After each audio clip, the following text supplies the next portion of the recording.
Yeah, this is the second death of a migrant child in the agency's care just this month. Now, here's an exact timeline of what happened this week. It's rather long, but we want to take you through it. Agents noticed 8-year-old Felipe Gomez Alonso coughing and appeared to have glossy eyes. He was taken to a local hospital where he was diagnosed and treated for a common cold. Less than an hour later, he registered a fever of 103. He was released with a prescription of ibuprofen and an antibiotic. Officials then say they made several welfare checks, but that evening the boy appeared to be nauseous and vomited.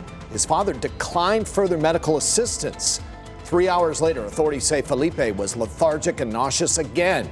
There was no EMT on duty, so agents sent him back to the local hospital. On the way, he lost consciousness, could not be revived, and was pronounced dead at 11:48 p.m. And customs officials say they're changing policies, but a local immigration attorney is raising concerns about what those changes will actually look like.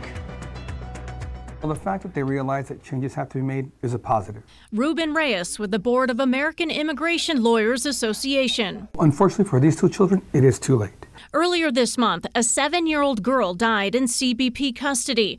Then late Monday, an 8-year-old boy got sick and died at the hospital. We don't know who made these medical calls. We don't know when they made these calls.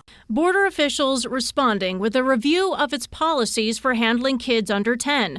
The process starting with another round of medical checks and then reaching out to other federal agencies for help with continued care. The coordination of these agencies, of these resources, is a technical task that requires organizational expertise. This may be difficult, Reyes says, during a government shutdown affecting some functions of the Department of Homeland Security.